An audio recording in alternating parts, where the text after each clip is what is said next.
Crow and Wolf Studios presents Rook and Crow. Episode 2, The Box and the Hound, Part 2.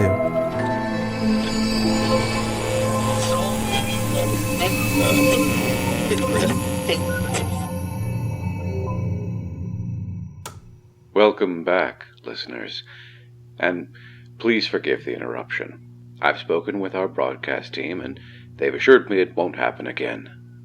Now, after something like that, I know some of you may be shaken, spooked, or even a touch scared. That's perfectly understandable. I'll admit, it gave even your own stalwart and steady Purveyor a start. But let's remember our exercises. In through the nose, and out through the mouth. Unclench your jaw. Relax your brow and shoulders. Focus on the flow of your mana.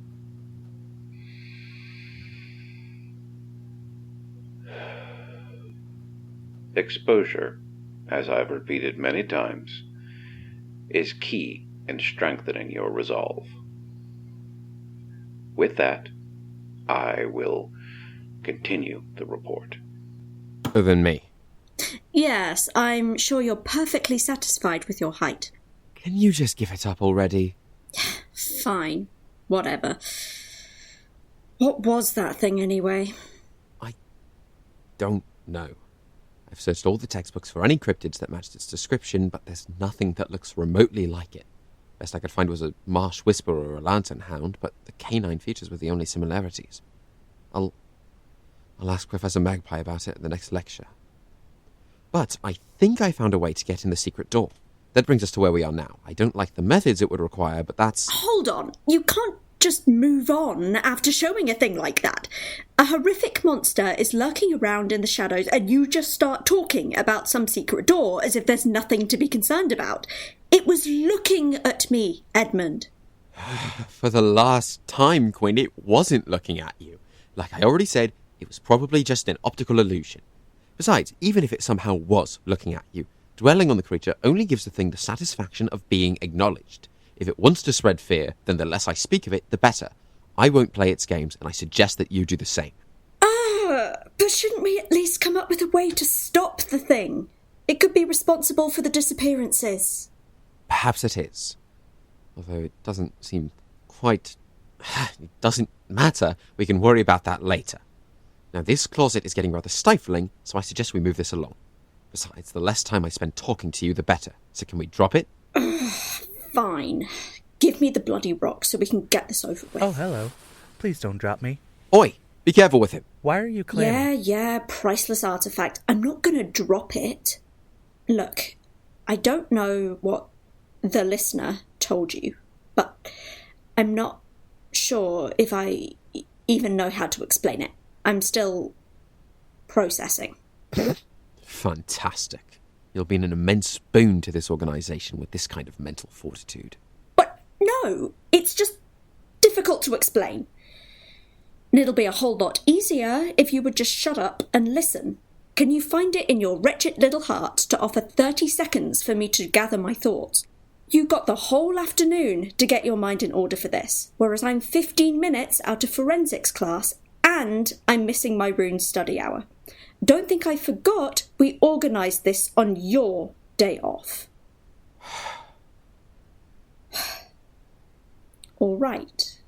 So, I saw a thing. Oh, you saw a thing? Yes, shut up. I saw a thing. But it wasn't a normal thing. It was a monster. Nope. Don't say a word. Zip your own lips if you have to. Save us both the trouble. Anyway, as I was saying, that thing was just... Okay, so Exactly 1 week ago, I was, on campus grounds. At night. Don't bother asking why, Edmund, but it was for a good reason. Trust me. Maybe it would help if you used one of the rarest and most valuable magical devices of the last 5 centuries to show me. You know, the one you just wrenched out of my hands. Right. Riddle. Command. Project memory from 7 days ago at 10:20 p.m. I think. Yeah. And then end when prompted. Preparing to project memory from 7 days ago, 10:20 p.m. Will await command to end. As long as you're sure, of course. You sounded uncertain. Oh, the blue rock has attitude, does it? The blue rock also has access to your memory storage. Would you like the student to share a different memory, perhaps? You have technically not undergone the same mental appraisal Agent Rook was administered. No, just the one, thank you. And I won't be needing whatever test Agent Rook was given. My mind is perfectly sound. If you are certain that is the... Just project the bloody memory. Projecting. I think Riddle might be growing on me. Oh, shut up. Riddle does have a point, though. Are you sure? I can't show this bloody memory again, can I? Well... Then shut up. All right. Okay. Now, where were we? Right. So, I was on campus and it was late. Is that where I think it is? Can you just be quiet? It is. That's Detective Lucero's office. Ah, I see. You're his assistant, aren't you? Oh, for the love of Mullen. Yes! Happy now? The old man's got you grading papers into the late hours of the night. Seems unbecoming of our vaunted celebrity professor, no? Do you have any idea how many students are taking his classes? Not to mention the fact that the local police are so incompetent that they came whining to a retired police detective to solve their problems. All right, I'll admit he was a great detective in his prime. One of the best, honestly. But there's been how many missing people now, with no leads? Old man's losing his touch. Like you could do any better. Anyway, I was staying a bit later than usual. There was a mix-up with some of the tests, and you know what, I'll spare you the details.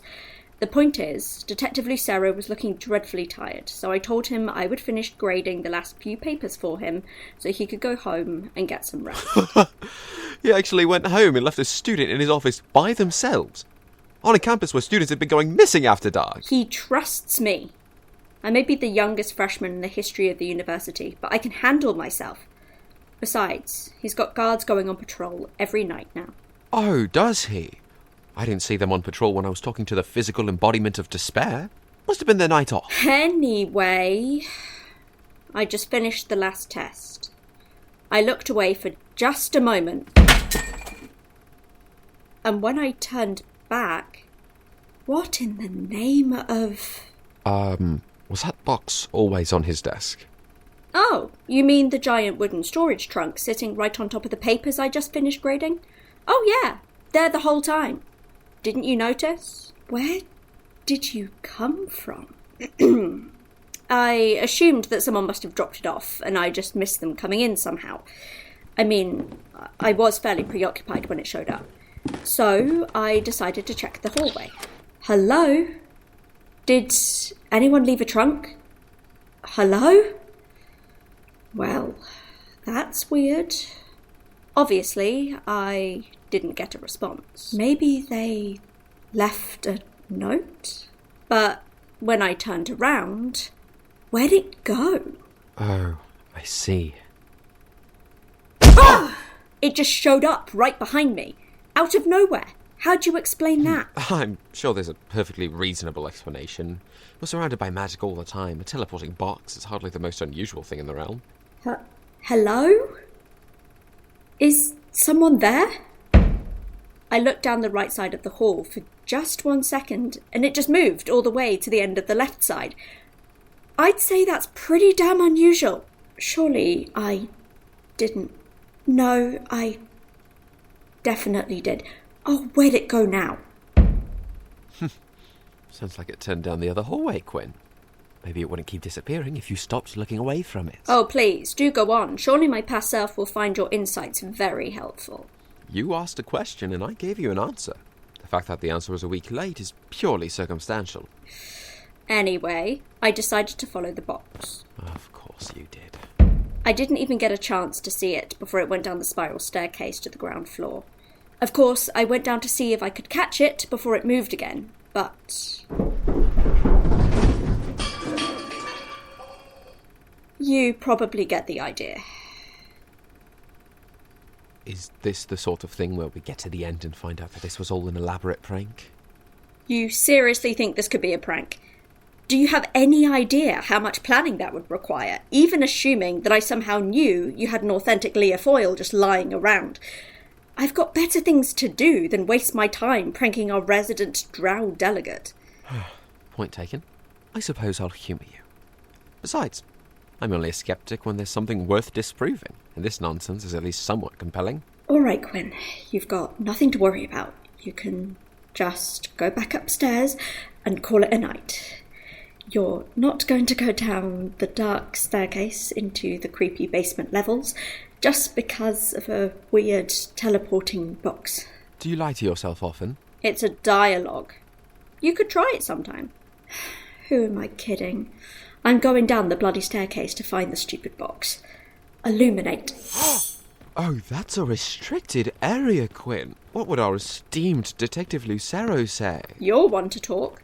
You didn't seem to have a problem with taking a stroll down Cauldron Corridor 3 days prior. Speaking of which, weren't you the one who got all snippy with me about talking during your memory? Well, I suppose I can't argue with that. Thank you. Now, where were we? Right. I was walking down the spiral staircase to the lower levels. Could have already been well on your way home by now, but instead you're off chasing boxes like a bloody lunatic.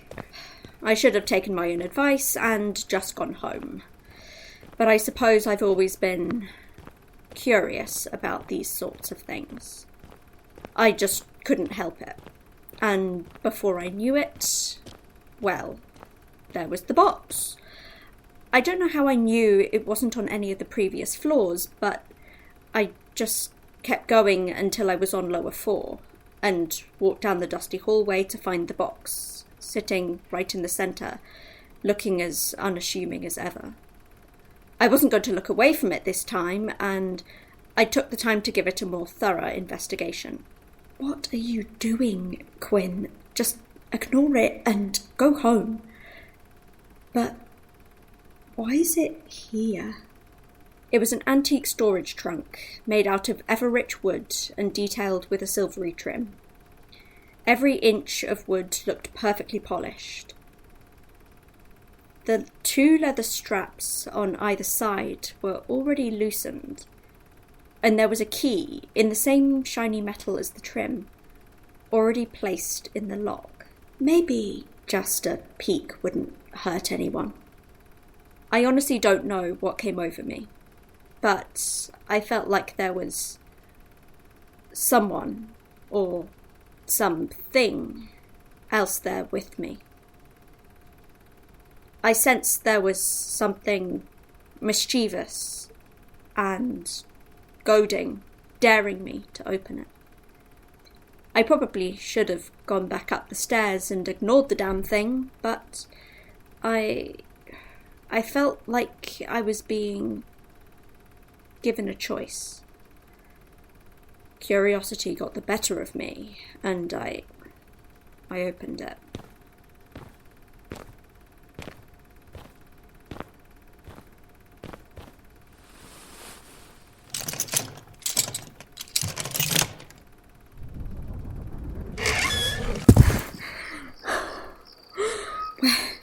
Where am I?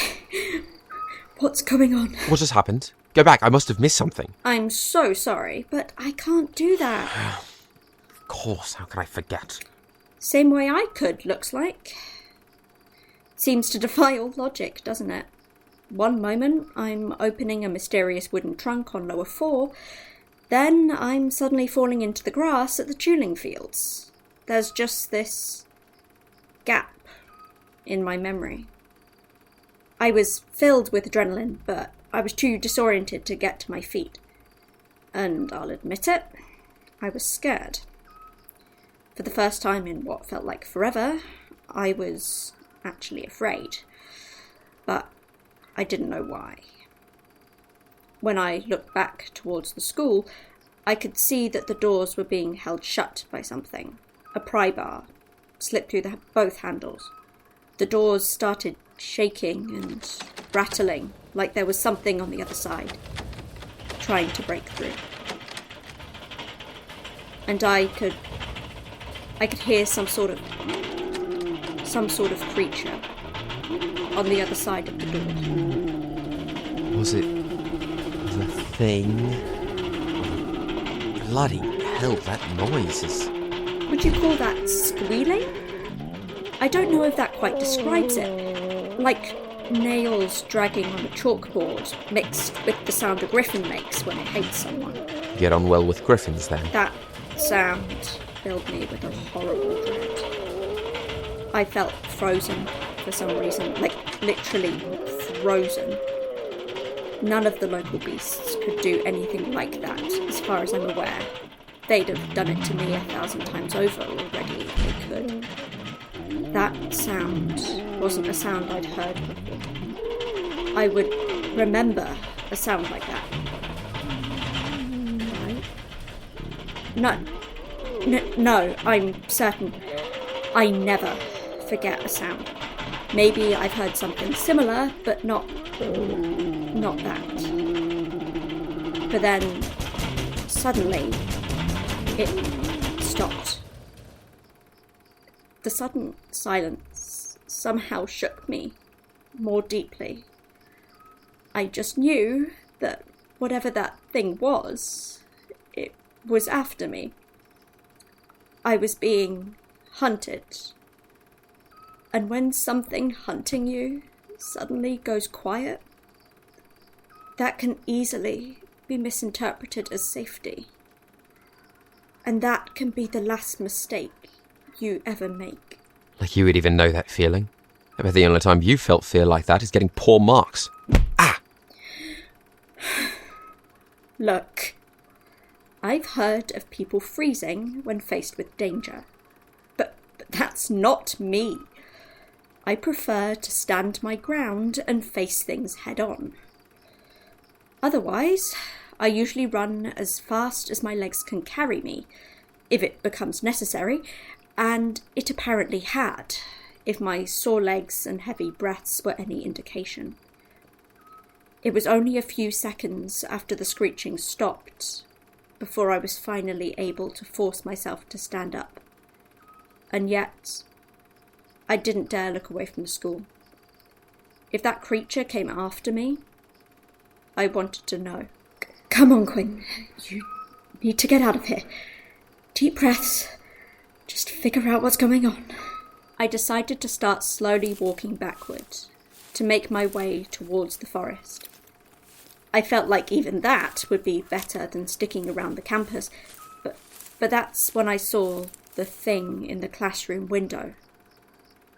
Ground floor, 3 windows to the right of the doors. The doors I must have barred shut to keep something inside. It was a face. It wasn't an elf or fae face, not even a dwarf or orc. It wasn't natural. Nothing about it was natural. Its head was too large and misshapen.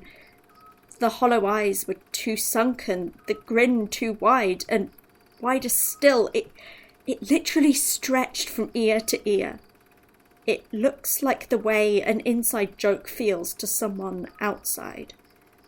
I watched as a bony hand with fingers that were too long undid the latch and opened the window, all while staring directly at me.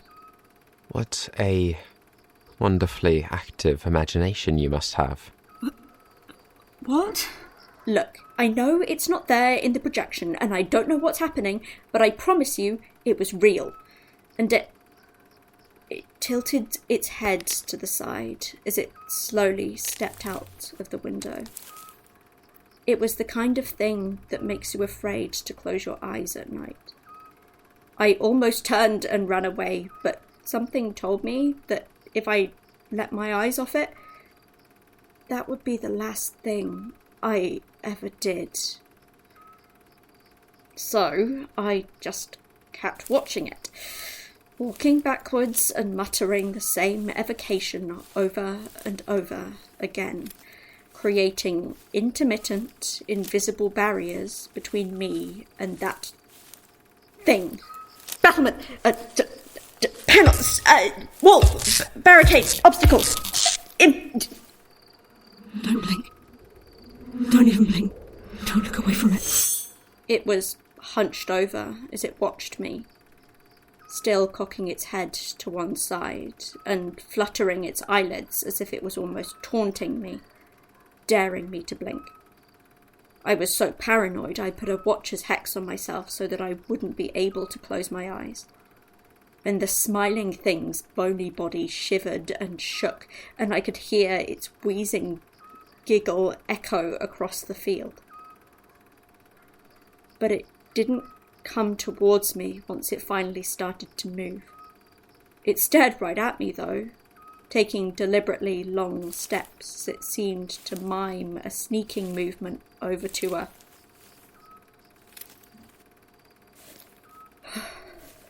To the door I'd barred shut. Its legs were spindly and long, and it was crouched down so that each step it took just looked wrong, like a frog trying to tiptoe.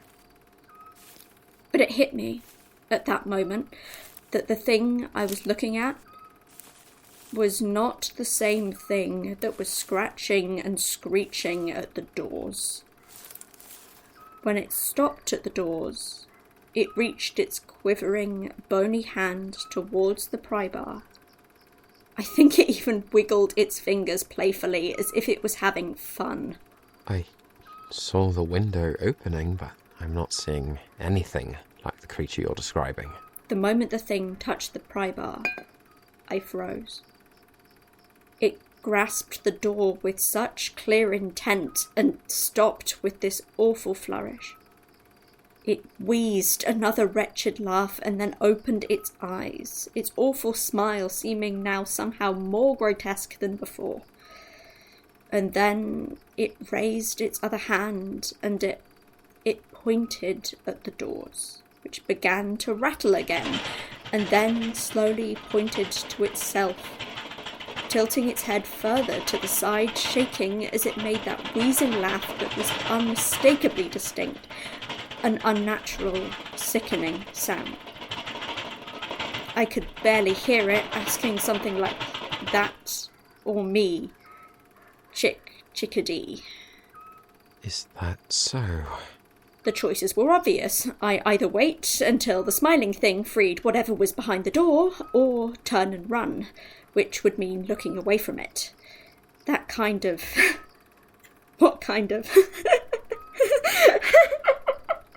What kind of choice is that? Die by the horrid squealing monster, or die by the bony Mr. Smiles? There wasn't a right choice. And I don't make wrong choices. It had already started to slowly slide the bar from between the door handles. So, instead of turning around, I started walking backwards again. I don't know how I didn't trip over anything. But the creature didn't like that. I can imagine. Its eyes widened, though it kept smiling. How those beady little eyes got wider is beyond me, but it was horrible, to say the least. I still can't meet my own gaze in the mirror. It was like it was warning me to stop. It must have been angry then. It acted like a jester playing a prank, and I wasn't playing along. I didn't care. I cast those invisible barriers for a reason, and nothing gets past my barriers without my say-so. But then I felt something behind me.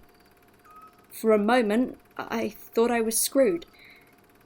But then I saw the familiar green mist come into the corners of my vision, and... Time's a-wasting, chickadee. There's 2 secrets. You can only have one, though. So choose an E. It projected its voice behind me, but I didn't turn. Just focused. It didn't have any eyes. I could have sworn... No, that's not possible. Not one But step what are you? further. Oh, You know I bumped into something. A tree. I'd bumped into a tree. And I better the enemy you know. know the it one sounds you strange, can't see. but for the first time I felt like I should run into that creepy forest. Are you listening, chickadee? I mean, I know that was my plan anyway, but I had originally thought of it as a lesser of 2 evils. But I felt like I would somehow be safe there. Am I honestly considering... It's time to choose, chickadee. The secret behind the door, or the secret in me? No, I was so sure. Thanks for the offer, but I'll have to decline. Oh, you choose my secret then, chickadee. Go ahead and run then. I don't mind a good romp through the woods. Well, it's not like I have any other choice. So I ran. I stepped around the tree and ran into that gloomy fog.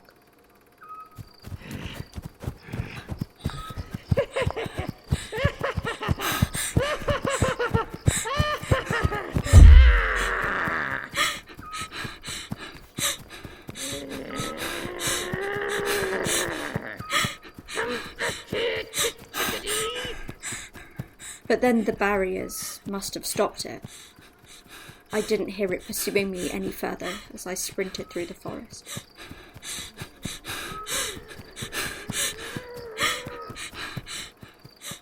She looked away and remembered that's not supposed to happen. Sounds like you found the secret in my warts, you ugly whatever you are. I'd like to think that I was right, but I wasn't about to go back and see if that was the case, especially not if it had released what was ever behind the door. Okay, I think that's good enough. Riddle, command. Stop memory. Stopping memory. When I got back to the dorm, I immediately sent a frantic message to the listener, who apparently came to you about it, but I have no clue why they would trust someone like... Describe it again. What? Weren't you watching? You saw it too. I don't know what I saw. The thing. Describe it again. The bony thing with the creepy smile, it was just... Well, it was just skin and bones, wide sunken eye sockets and shiny white teeth, so white it nearly glowed, and the smile stretched from ear to ear. It walked painfully, slowly, almost like when you wake up at night to get a snack and you're trying not to make a noise so you don't wake someone up, and those horrible scrawny arms and knobbly knees. And it quivered like it was as weak and frail as it looked, but that frailty felt horribly deceptive. Impossible. What? I said that's impossible. There's no way you can remember. No, that's how it bloody works. You shouldn't f***ing remember. So how? I don't... It's not like I can fake a memory, Edmund. No, we're done here. What a waste of my time. Edmund, are you seriously Riddle, not... command, end. Well, the account ends there, listeners. As I said, the behavior of these particular agents may seem completely out of line, especially for those being so close to the one and only. But I've been assured several times. Their capabilities and reliability are beyond reproach. More to the point, however, there are students at Essex University disappearing in unusual circumstances. The methods by which the Iron Circle seem to be achieving this are, by the agent's accounts, explicitly profane and unknown. Your diligent, dedicated, and dandy Purveyor will, of course, continue to keep you updated on these agents as they report to the one and only, who will be sending relevant audio. Before I sign off for the evening and leave you in the all-too-capable hands of our bright and brave broadcast team, I wanted to take a moment to offer my sincerest apologies to those who may have been affected by tonight's interruption. As your purveyor, the responsibility of keeping your airwaves smooth and your eardrums soothed falls on my head. I am truly sorry. Now, to take a page from our new Agent Rook, don't dwell on it. Don't play its games, whatever the it might be in your life. I know I, for one, will be practicing my centering exercises a lot. Until then, as always, listen on.